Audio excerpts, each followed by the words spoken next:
하나님이 천지를 창조하신 뜻은 크게 두 가지가 있습니다. 먼저는 하나님께 모든 만물이 영광을 올리게 하시기 위하여 천지를 창조하셨습니다. 시편 148편 3절에 보면 해와 달아 그를 찬양하며 밝은 별들아 다 그를 찬양할지어다. 천지 만물이 하나님을 찬양할 것을 노래하고 있습니다. 우리도 사람도 하나님의 피조물로서 하나님을 찬양하게끔 그렇게 지음을 받았습니다. 시편 139편 13절과 14절에 보면 주께서 내 내장을 지으시며 나의 모태에서 나를 만드셨나이다. 내가 주께 감사하오면 나를 지으심이 심히 기묘하심이라. 주께서 하시는 일이 기이함을 내 영혼이 잘 아나이다 라고 이렇게 노래하고 있습니다. 이것은 그저 상징이나 은유나 단지 표현에 그치는 것이 아니라 진실을 말하는 것입니다. 주께서 내 장부를 지으시고 그리고 주께서 모태에서 나를 조성하셨다, 만드셨다. 그러니 그 기이함을 알고 찬양하라 라고 시편 기자가 노래하고 있습니다. 이렇듯 천지를 지으신 목적은 하나님을 찬양하는 것과 더불어 또 하나의 목적은 바로 하나님을 드러내시기 위하여 천지 만물을 통하여서 하나님 자신을 알리시기 위하여 계시하시기 위하여 하나님이 천지 만물을 지으셨습니다. 로마서 1장 20절의 말씀에 보면 창세로부터 그의 보이지 아니하는 것들 영원하신 능력과 신성이 그가 만드신 만물에 분명히 보여 알려졌나니 라고 이렇게 말씀하고 있습니다. 우리 믿는 성도님들은 다 모든 만물을 통하여서 하나님의 능력과 신성이 그것에 새겨졌다는 것을 인식하게 되고 또 그로 말미암아 찬양을 돌리게 되는 것입니다. 하나님은 자기 자신을 드러내시는데 보이지 아니하시는 하나님이 보이는 만물 가운데 자기 자신을 드러내시고요. 맑은 하늘과 우리가 찬송을 드렸지만은 청명한 그런 바다와 그리고 불타는 이글거리는 그런 불 속에서라도 하나님께서 자기 자신을 드러내셨다. 자기 자신을 계시하셨다라고 말씀하셨습니다. 특별히 하나님은 천지를 지으셔서 자기 자신의 사랑을 인자하심을 드러내십니다. 시편 136편은 26절로 되어 있는데요. 1절에서 26절까지 26절로 되어 있는데 한 절마다 한 번씩 그 인자하심이 영원하니로다. 그 인자하심이 영원하니로다 라고 이렇게 나와 있습니다. 히브리어로 말하면 롤람 허셔코, 바로 올람이라면 영원하다 뜻이거든요. 그리고 바로 헤세드이라면 사랑, 인자하심. 그래서 올람 헤세드, 그 인자하심이 영원하미로다, 영원하미로다. 시편 136편에 26절 네 절마다 이 말씀이 나옵니다. 그 인자하심이 영원하미로다, 그 인자하심이 영원하미로다.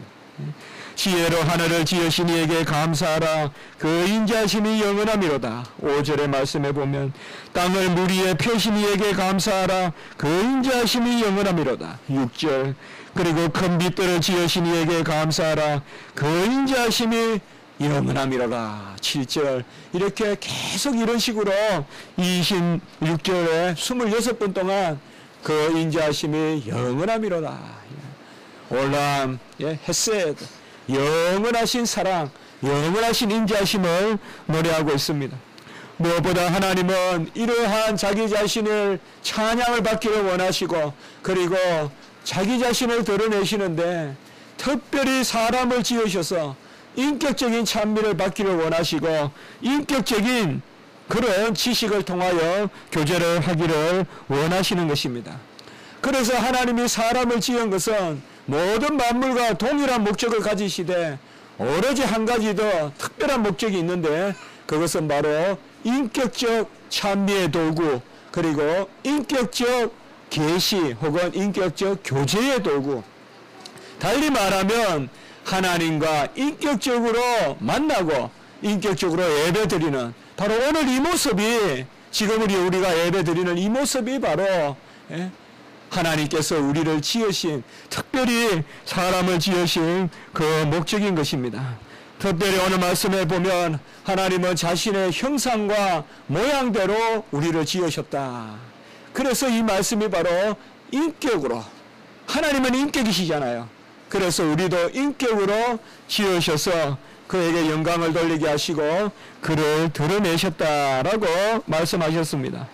시편 8편 3절 4절에 보면 우리가 잘 아는 말씀인데, 주의 손가락으로 만드신 주의 하늘과 주께서 베풀어 두신 달과 별들을 내가 보오니, 하늘과 달과 별을 시편 기자 다윗이 바라보오니, 이것도 대단한데 그 다음에 이어지는 말씀, 사람이 무엇이기에 주께서 그를 생각하시며 인자가 무엇이길래, 인자는 사람의 아들이에요.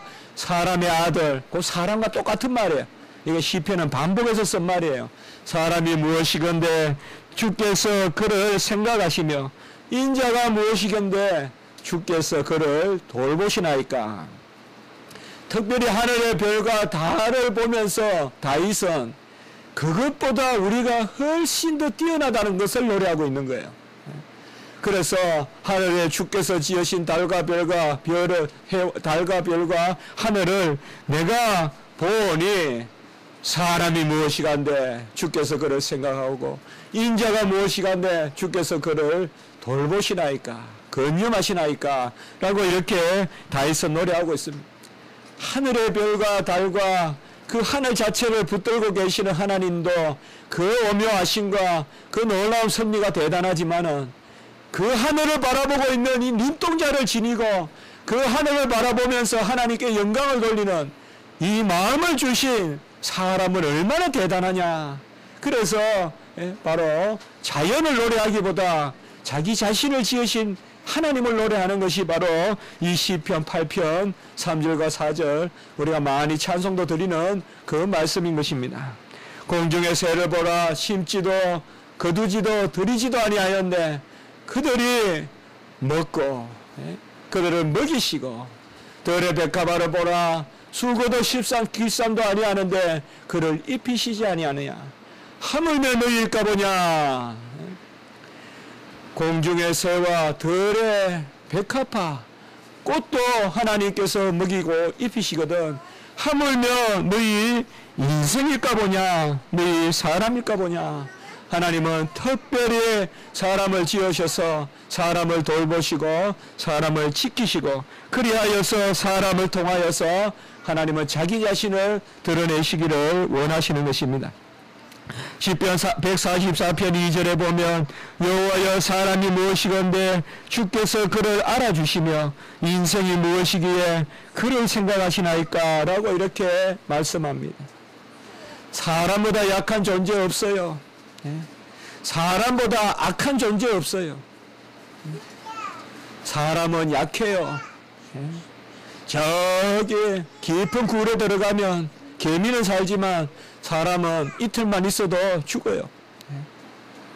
저기 높은 산에 올라가면 꽃은 살지만 사람은 겨울에는 하루도 못 살고 얼어 죽어요.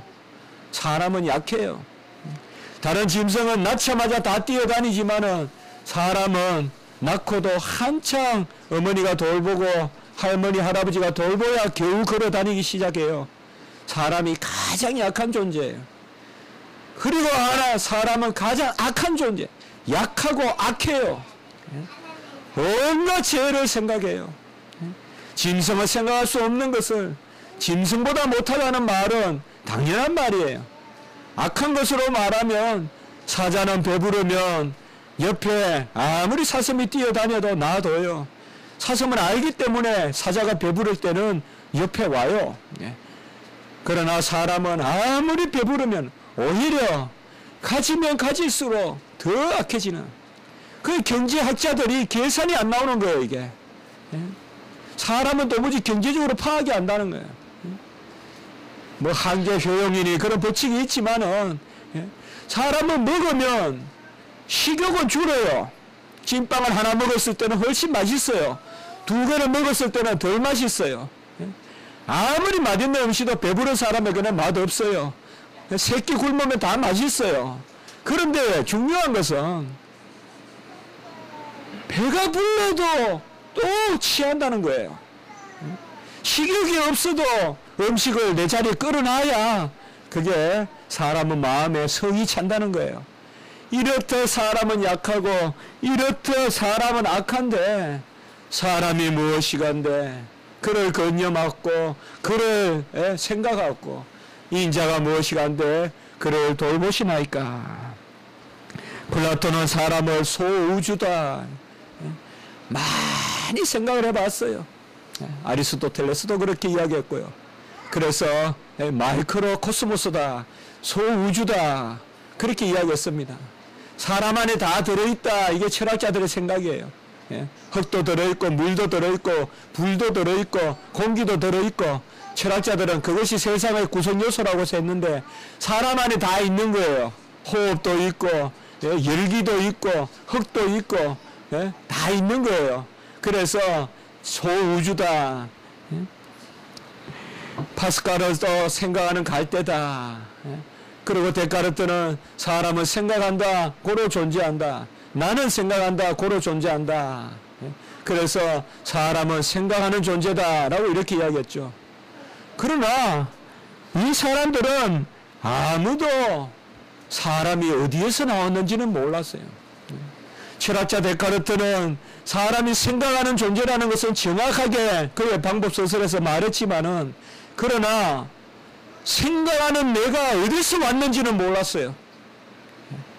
인식은 알았는데 생각은 알았는데 존재에 대한 지식이 없었어요. 그래서 사람은 생각하는 존재인데 너는 누군가에 대해서는 몰랐어요. 네가 어디서 왔느냐. 이것이 바로 철학의 한계예요. 모든 것을 생각하는 인간은 뛰어나요. 그러나 아무도 사람이 어디에서 왔는지는 몰라요. 톨스토이는 우리가 인문주의의 완성자라고 하죠. 아주 그의 부활이나 안내 까라리나 이런 책들을 보면 얼마나 글을 잘 쓰는지 모르죠. 톨스토이의 인생록에 관한 그런 작품도 있고 사람은 무엇으로 사는가 그런 또 글이 있죠. 거기에서도 보면 그저 방황하는 모습일 뿐이에요. 그저 사람은 무지개를 쫓다가 실망하는 존재, 뭔가 신기루로 쫓아다니는 존재, 그게 그냥 사람이에요. 어떻게 보면 사람은 가장 약한 존재예요. 어떻게 보면 사람은 가장 악한 존재예요. 약하면서도 둘만 붙으면 싸우는 게 인간이에요. 약하면 서로 도와서 살아야 될 터인데 짐승들은 약하면 돕고 살잖아요. 벌이 돕듯 개미가 돕듯 돕는데 사람들은 본질적으로 그렇지 않아요. 약하면서도 둘만 만나면 싸워요. 그러면서도 사람은 또한 공허한 존재다. 그저 신기루로 쫓고 사람은 무엇을 위하여 사느냐 무슨 큰 답이 있는 줄 알고 책을 펼쳐보지만은 그저 허무할 뿐이고 그저 큰 고기를 잡았다가 놓쳐버리는 그런 노인과 바다에 나오는 그런 이야기와 같이 다 허무할 뿐입니다. 많은 철학자들이 사람에 대해서 연구했고 그래서 20세기에는 사람이 주인이 될 줄 알았어요. 칼 마르크스는 사람이 사람을 연구해서 결론을 내린 것이 사람은 노동의 집합체다. 사람을 알 수 없다 이거야. 아무것도 다른 건 전부 거짓말이고 한 가지만 진짜인데 사람은 노동단위다. 그게 바로 유물론이고요. 그리고 이것에 대해서 반기를 들고 나온 것이 바로 프로이트인데 프로이트는 사람은 그저 옛 생각에 젖어서 산다. 회고적인 동물이다. 프로이트의 심리학은 전부 다 과거만 이야기하는 것입니다. 사람에 대해서 이렇게 많이 연구해 봤어요. 좀 더 적극적으로 어떻게 보면 무모하게 사람을 연구해 보려고 했던 사람 찰스 다윈이죠. 그는 사람은 토끼에서 왔다. 진화론을 이야기하죠. 종의 기원을 읽어보면 그렇게 이야기를 하고 있죠. 그러나 아무도 사람이 누군지 우리가 who am I? 나는 누군지 묻지만은 내가 누군지 묻기 전에 사람이 무엇인지 그것에 대하여 아무도 우리가 답을 가지고 있지 않습니다. 오직 성경만이 사람의 출발에 대해서 말해주고 있습니다. 어떤 이교의 경전이라고 불리는 그러한 이교에도 사람의 출발은 말해주고 있지 않아요. 그러나 성경은 사람의 시작에 대해서 말씀해 주고 있습니다. 특별히 오늘 말씀이 인생의 창조, 사람을 남자와 여자로 지으신 그 창조에 대한 말씀을 담고 있고, 창세기 5장 2절에도 또 나오는데, 거기에 보면 특별히 하나님이 남자와 여자를 창조하셨고, 그들의 창조 날에 하나님이 그들에게 복을 주셨고, 그들의 이름을 사람이라 일컬으셨더라. 아담이란 말이 여러분들 사실 사람이란 뜻이에요. 그 아담, 이렇게 남자의 이름이지만 사실 아담이라면 사람이에요. 그러니까 영어로도 man이라면 사람을 뜻할 수 있잖아요. 다 그 똑같은 말이거든요. 사람이라 불렀다, 이 말은 아담이라 불렀다는 말과 같은데, 특별히 여기 하나 기억할 것은 사람을 지으시고 그들에게 복을 주셨다, 이렇게 말하고 있어요. 이게 우리가 히브리어 언어에 보면 복을 주셨다, 바라크라고 하는데요, 복을 주셨다라는 말은 축복하셨다라는 뜻입니다. 자, 다른 짐승을 지었고는 이런 말씀이 안 나와요. 무슨 짐승을 지고 복을 주셨다, 이런 말 안 나와요. 어떤 하늘을 짓고 복을 주셨다, 그러면 오직 사람을 지으시고, 창세기 5장 2절에 그들에게 복을 주셨고, 그리고 그들의 이름을 사람이라 했다. 이게 복을 주셨다는 것이 바로 특별한 거예요. 복이 뭘까요, 여러분들? 우리가 복이라는 말 가장 좋아하고, 특별히 우리 기독교인들 복이란 말 좋아한다 하잖아요. 복은 정말 좋은 거예요. 그러나 보통 우리가 복을 이야기하면 건강을 생각하고, 또 재물을 생각하고, 명예를 생각하고, 혹은 자녀를 생각하고, 이런 여러 가지를 우리가 복이라고 생각하죠. 뭐 이런 것도 복의 중요한 요소라고는 할 수 있겠죠. 그러나 복의 본질은 그게 아닙니다. 하나님이 복을 주셨다, 혹은 하나님이 축복하셨다는 것은 다른 게 아닙니다, 여러분들. 복의 본질은 하나님을 비추신다는 뜻이에요. 축복한다는 말은 하나님을 비추신다는 거예요. 하나님이 우리 안에 비춰진다는 거예요. 우리는 거울이고. 그래서 사람을 지으시고 복을 주시고 그를 아담이라, 사람이라 불렀다. 그리고 남자와 여자를 지으셨다고 했을 때 복을 주셨다, 축복, blessing, 그것은 다른 것이 아니라 본질적으로 말하면 하나님을 비추는 존재로 삼으셨다, 혹은 하나님의 어떠하심이 머물 수 있는 존재로 삼으셨다. 결국 복은 하나님을 비추는 게 복이에요. 하나님의 부요함을 비추어서 부자가 되는 것이고, 하나님의 정결함을 비추어서 거룩해서 착해지는 거고, 하나님의 의로움을 비추어서 의롭게 되는 것이지, 세상적인 어떤 것을 복이라고 하지 않아요. 그래서 성경에서 말하는 하나님이 복되게 하셨다, 그것이 바로 오늘 말씀에 하나님이 사람을 하나님의 형상과 모양대로 지으셨다. 그래서 사람을 형상과 모양으로 지으셨다, 곧 하나님의 닮게 지으셨다. 하나님 모양이 없어요. 하나님 인간하고 달라요. 하나님 우리같이 이렇게 안 생겼어요. 그러면 하나님의 형상과 모양이 뭘까요?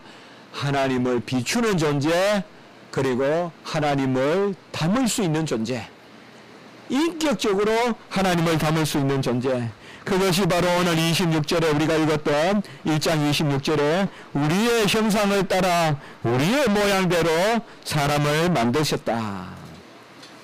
어떤 사람은 형상이 다르고 모양이 다르다 하지만은 우리는 그렇게 읽으면 안 됩니다. 창세기에 보면 형상과 모양이라고도 했다가 5장 3절에는 가보면 모양과 형상이라고도 하고요. 2장 27절 또 9장 6절에 보면 형상이라고도 하고, 그리고 5장 1절에 보면 모양이라고도 해요. 그래서 모양과 형상은 똑같은 말이에요.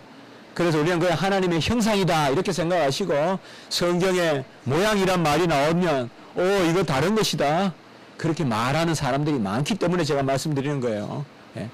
하나님의 형상은 본질이고 모양은 운동이다, 에너지다, 드러나는 것이다 그렇게 해석하는 사람도 있는데, 그건 크게 이단으로 가는 길이에요. 그것까지 제가 말씀을 드리지 않겠습니다만은 하나님의 형상과 모양은 똑같은 개념이에요. 히브리 말은 반복을 즐거워해요. 히브리 사람들은 반복을 아주 즐겨서 사용해요. 그래서 하나님의 형상과 모양이란 말은 똑같은 거예요. 바로 여기에서 특별히 우리가 기억할 것은 우리의 형상을 따라 우리의 모양으로 라고 이렇게 말씀하고 있어요. 그래서 삼위일체 하나님의 형상을 따라 삼위일체 하나님의 모양으로 우리가 사람을 만들고, 이게 바로 삼위일체 하나님이 협약을 하셨다. 삼위일체 하나님이 같이 협의하셔서 인간을 만드셨다라고 우리가 생각하는 것입니다. 여기에서 하나님이 삼위일체 하나님이라는 것을 드러냅니다. 그래서 우리 인간은 성부, 성자, 성령 삼위일체 하나님의 형상과 모양으로 만들어진 것입니다. 성부의 권능과 성자의 지혜와 성령의 역사에 모든 모양과 형상이 우리 안에 있다는 것이에요. 그래서 우리의 모양과 우리의 형상대로 우리가 이렇게 우리라는 것이 세 번이나 나오는 것이에요. 그래서 삼위일체 하나님, 하나님은 한 분이시지만은 복수형을 쓴 것은 바로 특별히 이곳에서 우리 인간을 만들 때 이렇게 쓰신 것은 삼위 하나님이 특별히 우리 인간을 배려해서 만드셨다. 그것을 표현하기 위하여 이렇게 표현한 것입니다. 오늘 하도 이단이 많아서 여기 우리를 가지고 전에도 잠깐 말씀드렸지만 제가 슬쩍슬쩍 지나가면서 자꾸 말씀드리는 거예요, 여러분들. 이단을 가지고 무슨 시간을 내서 강의할 필요가 있겠어요? 나눌 필요가 있겠어요? 그때 여러분들이 들으시면 돼요. 여기 우리라는 것을 가지고 또 남자와 여자라고 해석을 해가지고 그런 또 이단들이 있어요, 여러분들. 그래서 남편이 죽으니까 이제 아내가 이제 또 하나님이 되고, 이런 아주 못된 그런 이단들이 있어요. 아니에요. 우리는 정확하게 아세요. 여기에 우리 이런 것을 우리가 복수라고도 하고 장엄의 복수라고도 해요. 같이 한번 해봅시다. 장엄의 복수. 하나님의 의미로우심, 장엄하심을 뜻하는 복수, 그리고 삼위를 뜻하는 복수, 그렇게 여러분들이 아시면 됩니다.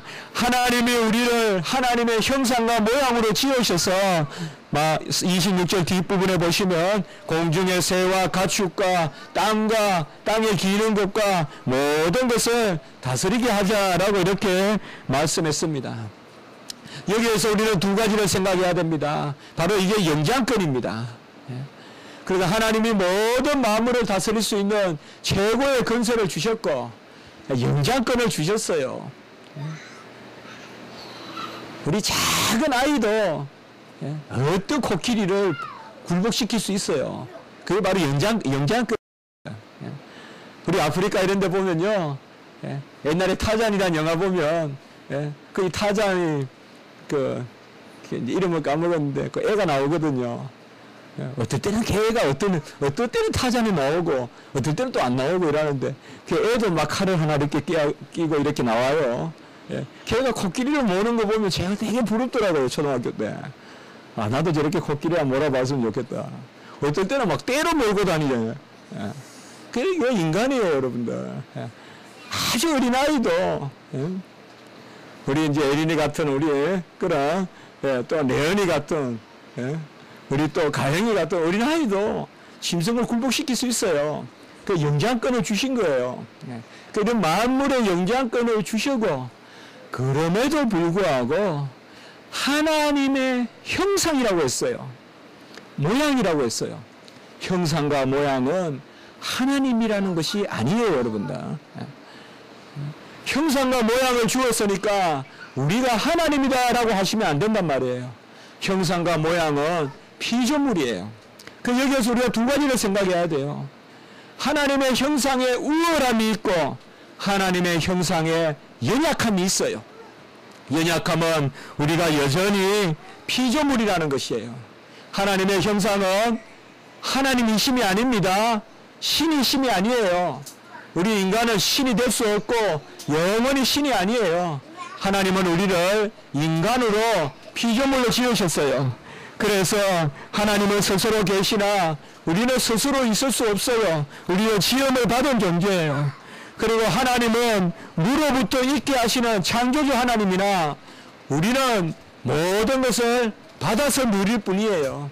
우리 인간은 받아서 누릴 뿐이에요. 욥기 41장 11절에 보면 누가 먼저 내게 주고 나로 하여금 갖게 하겠느냐, 온 천하에 있는 것이 다 내 것이니라, 이렇게 이야기했습니다. 아무도 하나님께 먼저 드려서 갚을 사람, 받을 사람 없어요. 세상에서는 give and take고 take and give지만은 하나님은 그렇지 않아요. 절대 우리는 하나님께 먼저 줄 수 없어요. 우리 인간은 무로부터 존재하게 할 수 없어요. 발명도 없는 데서 만드는 거 아니에요. 있는 것을 가지고 엮어내는 것이 발명이지, 발견이나 발명이나 똑같아요. 하나님 입장에서 보시면 하나님만이 오직 아무것도 없는 것은. 그래 우리 인간은 발명하고 발견하지만은 하나의 새 것이 없도다. 우리가 어떤 것도 만들어내지 못합니다. 인생은 선하되 상대적입니다. 우리 인생은 안전하지 않습니다. 하나님은 우리를 바라보실 때 완전한 존재로 보지 않습니다. 노아는 당대의 의인이요 완전한 자라라고 했어요. 그리고 하나님과 동행한다고 그렇게 이야기했어요. 그런데 20년 동안 믿음을 가지고 방주를 만들었어요. 그러나 노아는 그 하나님의 홍수 사건의 놀라운 역사를 보고도 고스란히 취해버리는, 성경에 보면 홍수 사건 끝나자마자 대부분 나오는 말이 바로 포도주를 마시고 취하여 벌거벗었다. 이게 바로 우리 피조물인 인간이에요. 만물의 영장의 모습이 있지만은 그러나 지극히 연약한 모습이에요. 그래서 하나님의 형상이라는 것은 모든 피조물을 다스리는 영장성이 있지만은 하나님 앞에서는 지극히 연약하고 부족한 피조물에 불과하단 말이에요. 이 두 가지를 함께 항상 생각하는 것, 이것이 바로 우리 성도들의 모습이어야 된단 말이에요. 하나님은 능치 못함이 없다고 하셨지만은, 모든 것을 할 수 있게 하셨지만은, 지혜와 권능과 의를 주셨지만은 하나님 안에서만 그리 하단 말이죠. 하나님을 떠나면 되지 않는단 말이에요. 바로 피조물의 그런 의존이 우리 안에 있어야 된다, 이 말. 하나님은 지식을 가지고 있으되 우리의 지식은 유한한 것입니다. 우리는 다 알지 못합니다. 신명기 29장 29절에 보면 감추어진 일은 우리 하나님 여호와께 속하였거니와 나타난 일은 영원히 우리와 우리 자손에게 속하였나니. 이 말은 하나님이 감추신 지식이 있단 말이에요. 하나님의 감추신 지식은 우리에게 나타나지 않아요. 그런 것을 우리는 비밀이라 하는 것인데, 하나님이 우리에게 맛보게는 하시지만은 머리로 알고 이해 타산적으로 알게는 하지 않아요. 그래서 감추인 것은 영원히 하나님께 있고, 로마서 10장 33절도 보면 깊도다 하나님의 지혜와 지식을 부여하며 그의 판단은 헤아리지 못할 것이며 그의 길은 찾지 못할 것이라, 이렇게 이야기했어요. 여호와 하나님의 판단은 우리가 헤아릴 수 없고 그의 길은 찾지 못한다. 인간은, 아담은 얼마나 지식이 많았는지 짐승과 새의 이름을 지을 정도로 지식이 있었어요. 들짐승과 공중의 새의 이름을 지었어요. 아담이 짓고 하나님은 그래 그 이름으로 해라 인정했어요. 이름을 짓는다는 것은 지식이 있다는 것이에요. 우리는 지금 타락해서 지식이 없지만은 아담은 본래 모든 것을 파악하는 지식이 있었어요. 그럼에도 불구하고 하나님은 감추어진 일이 있었단 말이에요. 하나님은 감추어 두신 것이 있어요. 그리하여 하나님이신 거예요. 그런데 그것을 사탄의 깨에 뱀의 유혹에 넘어가서 알려고 했기 때문에 타락이 들어온 걸 것입니다. 하나님의 형상은 바로 인간의 본성의 탁월함을 의지하지만은 인간의 본성의 탁월함을 제대로 아는 사람이야말로 하나님 앞에서 겸손하다 이 말이에요. 나는 아무것도 아니요 나는 피조물이요, 그것을 아는 사람만이 하나님 앞에서 높임을 받는 사람입니다. 바로 세례 요한이 인간에게서 난 자 중에 최고라는 말을 들었어요. 어떤 선지자보다 우리 예수님이 세례 요한을 평가했어요. 세례 요한은 정작 자신을 어떻게 생각했어요? 예수님만 빛이고 나는, 예수님은 참 빛이고 나는 빛의 증인이라고 했죠. 바로 빛을 비추는 거울이라고 한 거예요. 거기에서 세례 요한이 칭찬을 받은 거예요. 나는 신들매를 풀기로 감당하지 못하겠나이다. 이게 바로 하나님의 형상의 우월함이에요. 하나님의 형상의 우월하면 내가 하나님이 되는 것이 아니라 내가 하나님을 비추는 것, 하나님을 내 속에 담아내는 것, 너희 그릇을 깨끗하게 하라. 이것이 바로 하나님이 복을 주시는 거예요. 블레싱, 축복은 다른 것이 없어요. 축복은 하나님을 담아내는 것만 축복이에요. 내가 얼마나 하나님을 잘 비추어내느냐, 비침, 이것이 축복이에요. 빛의 자녀, 하나님은 향기의 근원이니까 얼마나 향기를 바라느냐, 그게 축복이에요. 하나님이 없는 세상 것만 가지고 축복이라 해서는 안 돼요. 세상의 재물만 가지고, 세상의 명예만 가지고 그걸 축복이라 해서는 안 돼요. 그걸 기복이라 하는 거예요.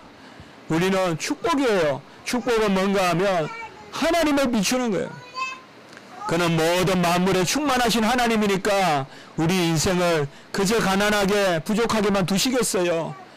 채우실 건 채우시겠죠. 그 채움 축복이에요. 우리를 머리가 되게 하시는 거예요. 축복이에요. 하나님은 만유의 머리시기 때문에.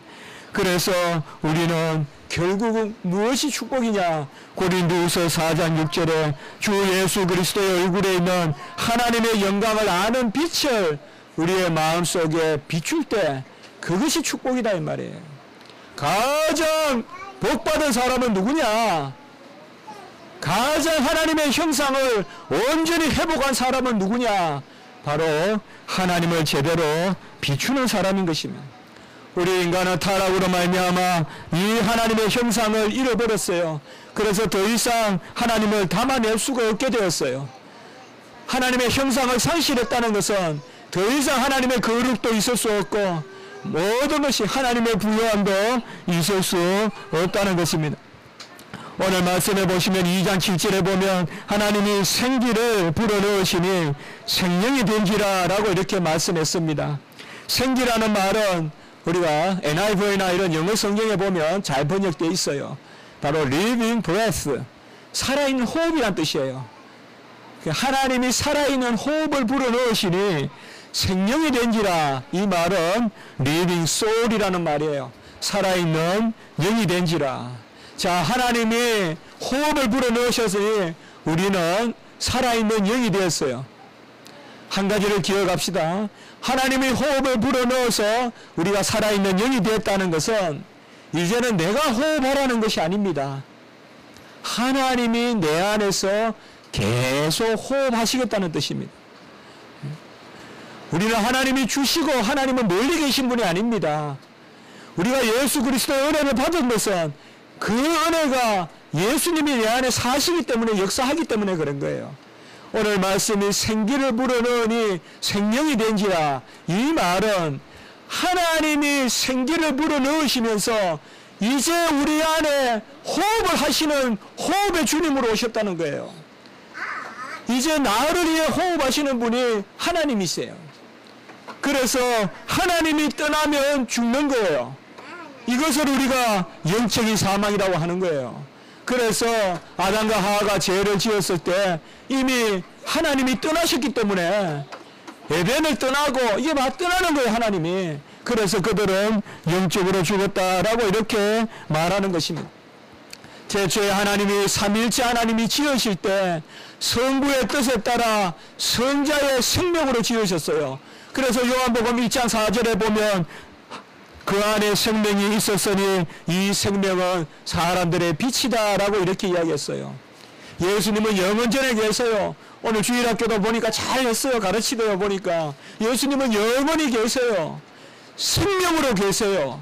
창조 때 생명의 주가 되시는 분이 바로 예수님이에요.